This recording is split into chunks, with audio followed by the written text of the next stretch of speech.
দিল্লির আগের পর্বে আমরা লালকেল্লা দেখিয়েছিলাম। দিল্লির ভিডিওটি অতিরিক্ত বড় হওয়ার কারণে দিল্লির পর্বটা দুভাগে ভাগ করেছি। যারা আগের পর্ব দেখেননি, ডেসক্রিপশনে বক্সে লিঙ্ক দেওয়া থাকে, অবশ্যই একবার দেখবেন। এবার আমরা যাচ্ছি লোটাস টেম্পলের দিকে। লালকেল্লা হলো, এবার আমরা লোটাস টেম্পলের দিকে যাচ্ছি।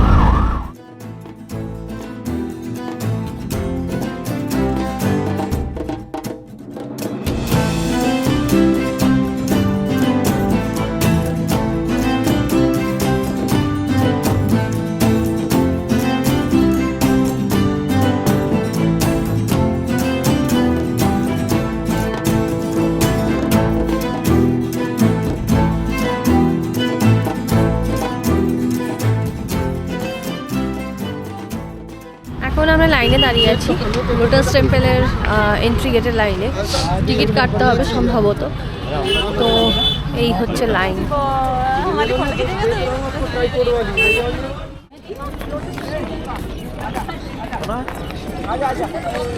আজকে মোটামুটি সবই জায়গাতে মারাত্মক ভিড়। যত টাইম যাচ্ছে মানুষের ভিড় এখানে বাড়ছে। লোটাস টেম্পলে তো আমরা ঢুকলাম অনেকটা লাইন দিয়ে, টিকিট ফিকিট কাটতে হয়নি। এখানেও দেখছি বিশাল ভিড়।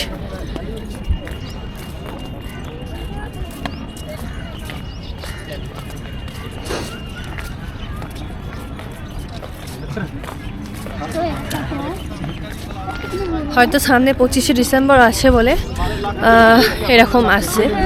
আজকে 24শে ডিসেম্বর, তাই হয়তো মানুষ ছুটিতে এখানে এত ভিড় করেছে।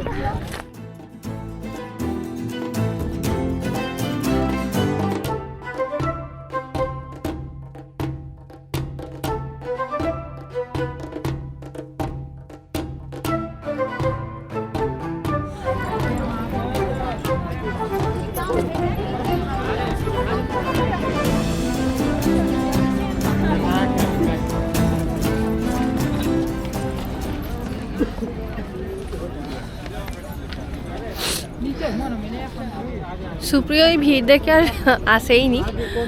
আমি জুতোটা খুলে রেখে এলাম। জুতো পরে আসার নিয়ম নেই, ঠিক আছে? তো ওখানে থলির ব্যবস্থা আছে, জুতো খুলে থলির মধ্যে রাখতে হবে, তারপর আপনারা এখানে এন্ট্রি নিতে পারবেন। বাহাই সম্প্রদায়ের পূজা স্থানগুলির মধ্যে অন্যতম হল লোটাস টেম্পল। এই টেম্পলটির নকশা করেছেন ইরানি স্থাপত্যবিদ ফরিবর্জ সাহবা। এই টেম্পলের উপরের অংশটি পুরোটাই সাদা মার্বেলের তৈরি। এই টেম্পলের কাজ সম্পূর্ণ হয় 13ই নভেম্বর 1986 সালে। এই টেম্পলটির উচ্চতা প্রায় 113 ফুট।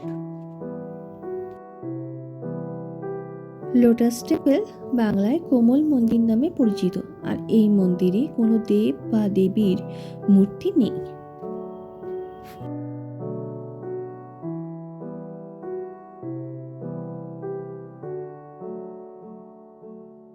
আমরা লোটাস টেম্পল থেকে বেরিয়ে এলাম। অনেক রেস্ট্রিকশন করেছে, মন্দিরে ক্যামেরা অ্যালাউ না, ফোন সাইলেন্স করে যেতে হবে, কোনো ফটোগ্রাফি বা ভিডিওগ্রাফি হবে না ওখানে। আর এছাড়াও ওখানে প্রার্থনা করার জন্য বই রাখা আছে। যারা প্রার্থনা করতে চান ওখান থেকে বই নিয়ে প্রার্থনা করতে পারবে। তবে খুবই ভালো জায়গা, যারা ঘুরতে আসবে তাদের খুবই ভালো লাগবে। আমরা এবার একটু খাওয়া দাওয়া করতে বসেছি। এইটা হচ্ছে একটা ধাবা মতো। এখানেই অটো দাদা আমাদের দাঁড় করালো লাঞ্চ করানোর জন্য। তো আমরা এখন তন্দুরি বাটার রুটি, বাটার চিকেন আর চিকেন টিক্কা অর্ডার করেছি। দেখি এখানকার খাবার কীরকম। আমরা তো বিয়েটা তো ভালোই লেগেছে, পাওভাজি মোটামুটি লেগেছে, আর ভাটুরেটা ভালোই লেগেছে, খুবই ভালো লেগেছে। দেখা যাক এখানকার খাবার দাবার কীরকম। আমাদের খাবার চলে এসেছে। এখানে টিক্কার প্রসেসটা একটু আলাদা, দেখাই তোমাদের। এটা হচ্ছে বাটার চিকেন, এটা হচ্ছে টিক্কা মশলা, এটা সম্ভবত রায়তা স্যালাড দিয়েছে এখানে, পেঁয়াজ, আর এটা হচ্ছে বাটার তন্দুরি রুটি। স্মেল তো অসাধারণ, মানে করছে স্মেলটা, খুব স্মেলটা দারুণ। এবার টেস্ট কেমন সেটা খাওয়ার পরই বলতে পারবো। এখানকার খাবারটাও দেখলেই খুবই ভালো, আমাদের বেশ ভালো লেগেছে। এখন আমরা ইন্ডিয়া গেটের উদ্দেশ্যে রওনা হয়েছি। দেখি ওখানকার ভিউ এখন।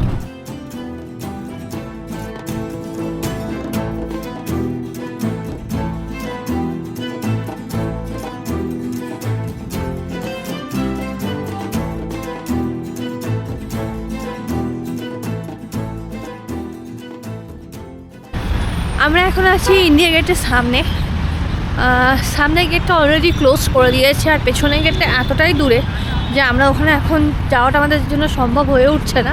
তো আমরা এই সামনে থেকে দেখি ব্যাক করে যাব, আমাদের এরপর আবার মার্কেট যেতে হবে। তো সেই কারণে আমরা সামনে থেকে দেখেই ব্যাক করে যাব। প্রথম বিশ্বযুদ্ধ আর তৃতীয় ইঙ্গো আফগান যুদ্ধে নিহত হওয়া ভারতীয় সৈন্যদের সম্মান দেওয়ার জন্য এই গেট তৈরি করা হয়েছিল। এই গেটের দেওয়ালে অনেক নিহত সৈন্যদের নাম খোদাই করা আছে।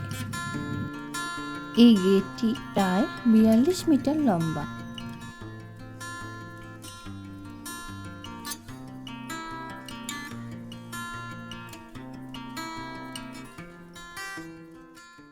এখানে অনেক টিয়া পাখি, প্রত্যেকটি গাছে টিয়া পাখি মানে আছে, আর সেটা আমরা দেখতেও পাচ্ছি সামনে থেকে।